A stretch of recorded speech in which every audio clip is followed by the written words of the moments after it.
문재인 대통령이 방탄소년단과 함께 타임지가 선정하는 올해 인물 투표 명단에 이름이 올라갑니다. 그나마 나라 밖에서 한반도 평화 외교를 주특기로 점수를 얻고 있지만 아직까지 평가할 성과도 없는 바람에 방탄소년단이 1위를 할 수 있도록 한 표라도 밀어주시고 뒤로 물러서시는 것은 어떠시 깊게 고려해 주시기 바라겠습니다. 네, 김성태 자유한국당 원내대표의 목소리입니다. 들으신 그대로 문재인 대통령에게 인기투표에서 양보하라 이렇게 요구를 한 건데요. 이걸 뜬금포라고 해야 합니까? 아니면 공사포라고 해야 합니까? 아무튼 별게 다 정쟁의 소재가 되는군요. 색다른 시선 김종배입니다는 오늘도 우직하게 하루를 정리해드립니다. 지금 바로 시작합니다.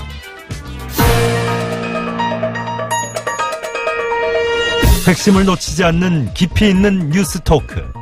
곽재훈, 차윤재, 꽉 찬 뉴스. 네, 두 기자와 함께합니다. 곽재훈 프레시안 기자 모셨고요. 어서 오세요. 네, 안녕하세요. 차윤주 프리랜서 기자 모셨습니다. 어서 네, 오세요. 안녕하세요. 네, 자 오늘은 차윤주 기자가 열어주시죠. 네, 교회 신도들을 상습적으로 성폭행한 혐의로 재판에 넘겨진 이재록 만민중앙성결교회 목사가 1심에서 징역 15년을 선고받았습니다. 네. 이재록 목사는 수년에 걸쳐서 만민중앙교회 여신도 8명을 40여 차례나 성폭행하고 추행한 혐의로 구속 기소됐는데요. 네. 이 서울중앙지법은 대부분의 혐의를 인정하면서 이 피고인이 범행을 일체 부인하고 있고 반성도 하지 않는다고 중형 선고유로 밝혔습니다. 네. 다음은요.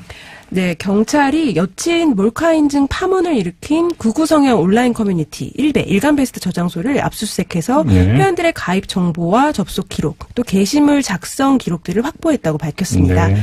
미리 확보한 불법 촬영물 게시글과 이 기록을 비교해서 게시글 작성자를 찾을 거라고 하는데요.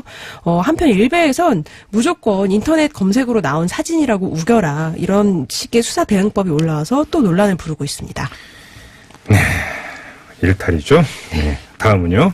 네, 올해 3분기 소득 하위 20% 가구의 월 평균 소득이 131만 원으로 작년보다 7% 줄었다고 합니다. 반면 소득 상위 20% 가구의 월 평균 소득은 970만 원으로 9% 정도 늘었다고 하는데요. 네. 이 저소득층의 소득은 줄고 고소득층은 늘면서 이 소득 분배 지표가 5.5배를 기록했습니다. 이게 2007년 이후에 그 최악의 그 지표라고 합니다. 뭐 양극화죠, 한마디로 이야기하면. 네, 갈수록 양극화가 심해지고 있다는 너무 많이 보입니다. 나온 단어라서 이제 무덤덤하기까지 할 정도인데 갈수록 네. 더 심해지네요. 알겠습니다. 자, 이번에 곽재훈 기자. 네, 미국의 마이크 폼페이오 국무장관이 내년 초 2차 북미 정상회담 일정을 추진하겠다는 방침을 재확인하면서도 북한 비핵화 계획에 대해서는 먼 길이 될 것이며 시간표는 없다. 이 장기화 방침을 시사했습니다. 트럼프가 했던 얘기잖아요. 네, 맞습니다. 다만 제임스 매티스 미 국방장관은 이 한미 연합훈련인 독수리 훈련에 대해서 외교를 저해하지 않는 수준에서 진행하도록 조금 재정비되고 있다면서 범위가 축소될 것이라고 말했습니다. 이건 내년 훈련 얘기하는 거잖아요. 예, 아무래도 정상회담을 추진하기 위해서 뭐 좀 이렇게 사전 정지 작업을 하는 거겠죠. 네, 자 그리고요. 한국당 김성태 원내대표가 이 국정조사 그 공공기관 채용비리 국정조사 범위와 관련해서 지금 여야가 서로 다른 입장을 보이고 있는데요. 김성태 원내대표는 국정조사 대상은 2015년 1월 1일 이후 발생한 공공부문 채용비리라는 입장을 강조했습니다. 이 강원랜드 부분이 포함되느냐 여기에 대해서는 국정조사를 하다가 연결되는 부분이 있다면 협의해서 더 추가할 수 있다 이렇게만 얘기했습니다. 반면 여당 민주당에서는 홍영표 원내대표가 이번 국정조사는 강원랜드와 서울교통공사 등 공기업 채용 문제들을 살피게 될 것이라고 아예 강원랜드를 못 박았습니다. 합의가 있고 나서 하루도 안 지나서 딴소리 나오는군요, 서로. 그렇죠. 계약서를 쓸 때 꼼꼼하게 안 쓴 것 같아요. 그러게요. 네. 자, 한 수씩 더 전해주시죠. 네, 청와대가 전국 교직원 노동조합, 즉 정교조 법외노조 철회 문제와 관련해서 행정명령 직권 취소 처분이 아니라 법 개정을 통해서 풀어나가겠다는 뜻을 밝혔습니다. 네. 김의겸 청와대 대변인은 오늘 기자의 관련 질문에 대해서 현재로서는 법률 개정 작업에 최선을 다하겠다면서 국제노동기구 핵심협약 비준 문제가 문재인 대통령 공약사항이고 이 공약을 실현하기 위해 관련법을 이번 정기국회에 통과한다는 것이 목표라고 말했습니다. 그래요. 알겠습니다. 자, 주요 뉴스 살펴봤고요. 자, 코티 뉴스로 가겠습니다. 차윤주 기자. 네, 정보가 돈이다입니다. 정보? 네. 당연히 정보가 돈이죠. 근데 무슨 정보 말씀하시는 거예요? 네, 개인정보 얘기 드리려고 하는데요. 어제 정부와 여당이 당정 협의를 열어서 이 가명정보라는 새로운 개념을 도입하기로 했습니다. 네. 빅데이터 산업을 육성하는 게 목적이라고 하는데요. 이런 내용을 담은 개인정보보호법을 연내 처리하겠다고 강조했고요. 네. 이 개정안은 지난 16일 날 국회에 발의된 상태인데 이 가명정보를 영리 목적으로도 활용할 수 있도록 해주는 게 핵심입니다. 이게 이제 논란이 많이 됐던 게 이제 개인의 금융 정보를 빅데이터로 구축을 해서 활용을 하면 네. 개인의 어떤 뭐 신상 정보나 프라이버시가 노출되는 게 아니냐 네. 이런 얘기가 많았는데 그래서 가명 정보를 도입을 한다 이런 거네요. 네. 근데 가명 정보가 정확히 어떻게 되는 건데요?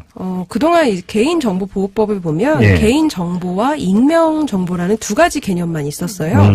이 개인정보는 뭐 이름이나 주민번호처럼 바로 이제 누군지 알 수 있는 식별되는 정보고요. 한마디로 신상 정보 얘기하는 거죠. 네, 예, 네. 예. 그리고 익명정보는 아예 누군지 알 수 없도록 가린 정보입니다. 근데 가명정보는 그 중간쯤에 있는 정보라고 생각하면 되는데요.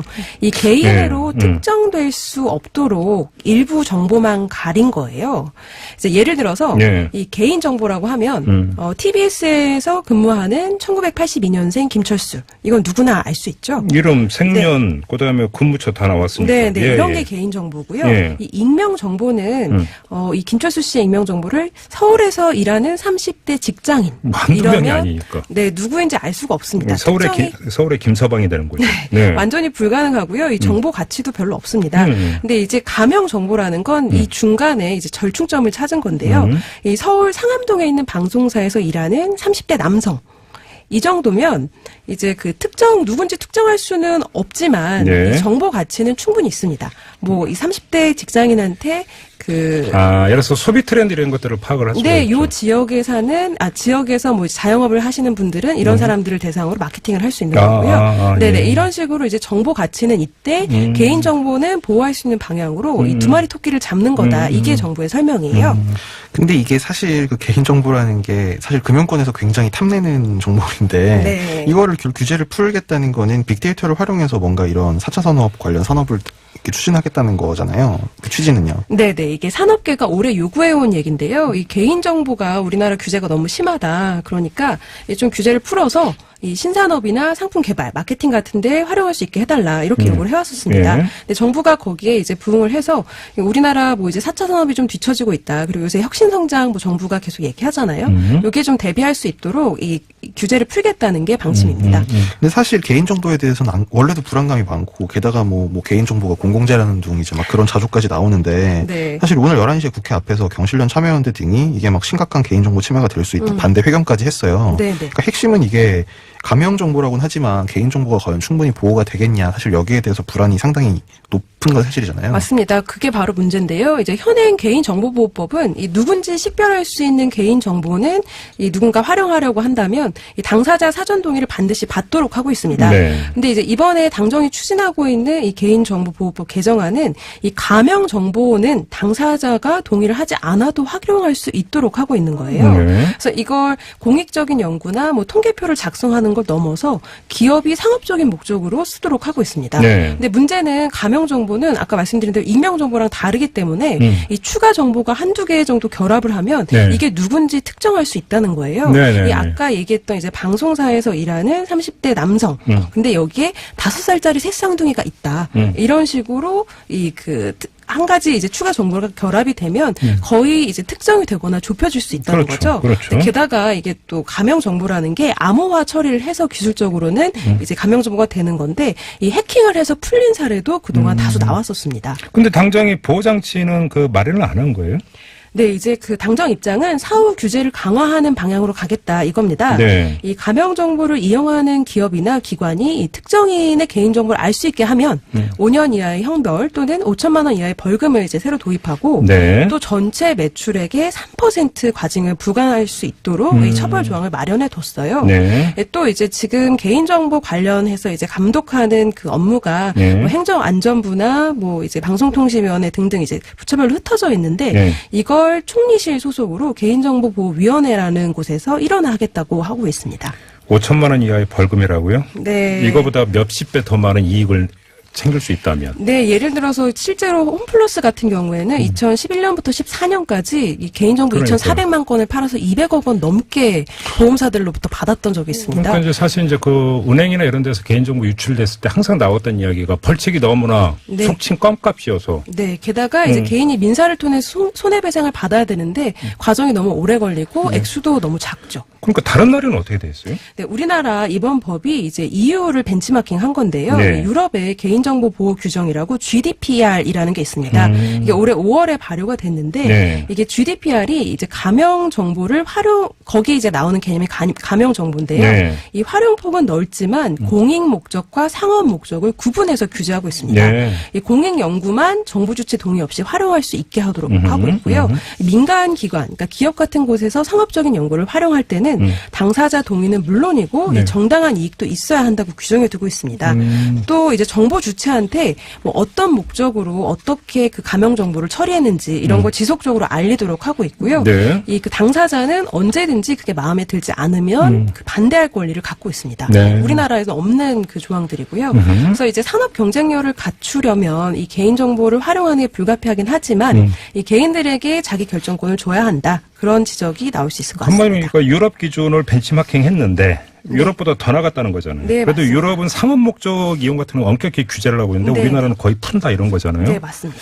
좀 걱정이 되는데요. 그렇죠. 제 정보가 제 동의도 없이 가명이라는 이름 하에 네. 그리고 떠돌고 이제 있다고 상상을 하면 기분 엄청 나빠지죠. 뭔가 네. 이익을 준다고 해도 뭐 민감한 질병이 있다거나 하면 그 동의를 하지 않을 가능성이 더 높고요. 그러니까요. 네. 국민적 토론이 필요한 그런 사안인 것 같습니다. 자, 꽉찬 뉴스 진행하고 있는데요. 잠시 전하는 말씀 듣고 이어가겠습니다. 네, 꽉찬 뉴스 진행하고 있는데요. 이번엔 곽재훈 기자에게 가겠습니다. 꽂힌 뉴스는요. 예, 최근 다시 시끄러워지고 있는 이 청와대 국민청원 게시판, 이 국민청원제도 이야기를 갖고 와봤습니다. 네. 최근에 이수혁 사건도 그렇고 청원 내용이 주로 뭐 처벌해달라 이런 거더라고요. 그래서 상권 분립 논란도 있었는데 사실 청와대가 이런 거 사사건건 다 답변해야 하나 그런 그 청원들도 있더라고요. 예, 오늘 현재 기준으로 보면 청와대가 지금 답변을 내놓은 청원이 55건, 55건이고요. 20만을 넘었는데 아직 답변을 안 한 거, 답변 대기 상태로 있는 게 11건입니다. 근데 좀 전에 이제 말씀하신 대로 이게 관할을 따지자면 이게 상권 분립이 돼 있잖아요. 그러니까 네. 행정부, 사법부, 입법부 이렇게 돼 있는데 법원 관할이거나 국회 관할인데 이제 청와대에다가 이제 청원을 제기하는 경우가 종종 있어요. 그래서 사실 이런 거는 사실 청와대에서 아예 답변을 하지 말아야 되는 게 아니냐 이런 지적이 나오고 있는데 이 청와대 고민정 부대변인께 여쭤보니 이 언론이 지적하는 그런 문제에 대해서 체크를 하고 있고, 뭐, 이제 그런 것이 얼마나 절박한지 뭐 그런 내용들을 검토하고 있다면서, 다만 이제 그런 답변을 하지 말아야 되는 게 아니냐, 이런 지적이 있는 데 대해서, 지금도 청와대가 답변을 할 때, 뭐 모든 걸 다 답변하는 게 아니라, 이거는 청와대가 할 수 있는 게 아닙니다. 이런 취지로 답변을 하고 있고, 그런 것 같은데. 네, 아무튼 뭐 그건 그렇다 치고 지금 논란이 크게 두 가지잖아요. 하나는 이렇게 게시판처럼 완전 공개하는 게 맞느냐 청원 내용을. 예. 두 번째는 이제 그 청와대에서 답변을 해주는 기준으로 20만 명이 얘기했잖아요. 이게 적절하냐 이 두 가지인 것 같은데요. 일단 그 두 번째부터 말씀드리면, 이 고민정 부대변인 말은 이 논의해봐야 되는 문제고 확정적으로 답하기가 어렵다. 그래서 네. 아직 어떻게 하겠다고 정해진 바가 없다. 이게 아직 좀 열려 있다는 얘기고요. 네. 다만 이 청와대 핵심 관계자 얘기로는 뭐 인원을 지금 20만 명에서 기준을 더 올린다는 게 과연 이게 국민들이 정서상 받아들이겠느냐, 컨센서스가 만들어지겠냐, 좀 이런 취지로 말을 하는 걸 보니 좀 개인적으로도 분위기는 부정적인 것 같아요. 저 개인적으로 20만 명이 많으냐 저는 이건 별로 중요한 문제가 아닌 것 같은데. 그렇죠. 네. 그럼 인원은 그렇다고 치고 뭐 이게 로그인 방식이나 아니면 뭐 초기에 비공개했다가 일정 수 동의가 있으면 이 공개되게 한다든가 그런 방식도 생각해 볼 수 있잖아요. 예, 지금 이 청원 게시판을 사실상 책임을 지고 있는 게 이 정혜승 뉴미디어 비서관이 국민 그 디지털 소통센터장이신데 네. 이 정혜승 비서관도 제가 오늘 좀 전에 통화를 했는데 이 로그인 방식에 대해서는 이게 한 가지 정답이 있는 문제가 아니다. 서로 이제 방식에 따라 장단점이 있기 때문에 열어놓고 검토하고 있다. 뭐 그냥 이 정도로 답변을 하더라고요. 네, 열어놓고 있다. 네. 고민 지점이 뭔데요, 정확히? 그러니까 이제 사실 그 일부 거친 의견도 있는데 아직 순기능이 더 많다는 게 지금 청와대에서 기본적으로 이렇게 보고 있는 것 같아요. 예. 그러니까 국민의 뜻을 여과 없이 듣는 거는 매우 중요한 일이다. 이제 이런 취지에서 이제 예를 들면 뭐 어떤 문턱을 설정한다든지 아니면 뭐 방금 좀 아까 제가 말한 대로 뭐 인원을 올린다든지 네. 이제 그런 문제에 대해서는 혹시 이게 좀 이렇게 문턱을 높이는 게 좀 이제 여론을 좀 차단하려는 것처럼 비칠까봐 이제 그런 네. 부분이 좀 상당히 조심스러워하는 것 같더라고요. 그 지난주에 국회 입법조사처가 그 국민청원 관련해가지고 보고서 낸 걸 봤는데요. 네. 그 뭐 미국에서도 이 위더 피플이라는 제도가 있었더라고요. 예, 오바마 정부 때 네. 도입했다고 그거 하는데. 벤치마킹 건 아니에요? 네네. 이거는 이제 150명이 동의해야지, 그러니까 1차 문턱을 만들어둔 거죠. 네. 이제 뭐 그런 그 식의 제안을 하고 있고 또 뭐 답변을 거부한다거나 뭐 로그인을 강화해야 한다 뭐 이런 내용이 있어가지고 좀 들여다봤었거든요. 이제 그 부분은 사실 정의승 비서관은 일장일단이 있다. 그래서 좀 살펴보고 있다. 이렇게 얘기를 했는데요. 네. 그러니까 취지는 뭐냐면 이제 150명 동의를 한 청원만 뭐 어떤 공개나 아니면 그 추가로 이제 그 동의하는 청원자를 모집할 수 있다고 한다면 네. 어떤 기존의 조직을 가진 아니면 어떤 세력화돼 있는 이제 그런 분들한테 좀 일방적으로 유리할 수 있다. 이제 그런 부분이 좀 고민 대상인 걸로 지금 알려지고 있고 네. 또 이제 지금 시스템에서 좀 부적절한 의견이 걸러지지 않고 그대로 노출된다 이런 지적이 있는 데 대해서는 동의하지 않는다. 집단 재성을 통해서 걸러지고 있고 사실 국민들도 그런 그러니까 문제가 있는 것들은 많이 안 보는 것 같다. 네. 뭐 이렇게 설명을 했고요. 또 이제 개인에 대한 공격성 이제 뭐 인신공격성 비난이 있다. 뭐 이런 부분에 대해서는 일부분 동의하고 그래서 정 비서관은 가급적 개인 공격은 자제됐으면 하지만 네. 뭐 하지만 그러면서도 이 예를 들면 그 스케이트 모 선수들에 대한 이제 어떤 좀 뭐 처벌해달라 이런 네. 비난성 청원이 있었는데 네. 이게 빙상연맹 감사로 이어졌듯이 어떤 개인에 대한 공격성이라고 해도 정부 입장에서는 그걸 어떤 제도 개선으로 이어서 이제 끌어갈 수 있는 부분이 있는지 좀 고민을 해봐야 된다. 뭐 그런 취지로 답변을 했습니다. 그러니까 뭐 운영의 묘를 살릴 수 있는 거라면 뭐 당연히 적극적으로 개선을 해야 되는 거죠. 뭐 네. 그거에 대해서 이의를 제기할 생각은 전혀 없는데 그럼에도 불구하고 큰 변화가 있었던 것 같아요. 저 개인적으로 생각할 때는 우리가 흔히 이야기하는 의제 설정 기능하면 그 이전에는 언론이나 정치권에서 거의 독점하다시피 했잖아요. 근데 이 청원 제도라고 하는 걸 통해서 국민들이 스스로 어떤 의제를 설정해 들어가고 있지 않습니까? 예, 맞습니다. 그러니까 네. 뭐 정혜성 비서관이나 뭐 고민정부 대변인 제가 오늘 통화한 청와대 관계자들 다 공통적으로 하는 얘기가 일단 이 취지 자체가 굉장히 좋은 거기 때문에 그러니까요. 일부 좀 부작용이 있거나 뭐 좀 안 좋은 부분이 있다고 해서 이거를 뭐 섣불리 좀 어떻게 뭐 지나치게 그렇죠. 손을 댄다거나 이런 건 네. 아닌 것 같고 네. 그래서 뭐 개선이나 개편이라는 단어도 굉장히 조심스럽게 썼고 그게 아니라 보완이다. 보완이고 보완은 사실 이제도 처음 만들 때부터 계속 지금 수차례 보완을 해왔다. 이 부분을 특히 강조를 아까 하더라고요. 잠깐 얘기했지만 언론의 모습이 저는 가장 그 재밌던데 열심히 그 청원에 올라온 거 보도하면서도 한편으로는 청원제도에 문제 있다고 또 열심히 비판하더라고요. 맞아요. 네. 좀 이중적이더라고. 그거 어떻게 봐야 될까요? 알겠습니다. 자, 꽉 찬 뉴스 이렇게 마무리하겠습니다. 차윤조, 곽재훈 두 기자와 함께했습니다. 고맙습니다. 네, 감사합니다. 네, 감사합니다.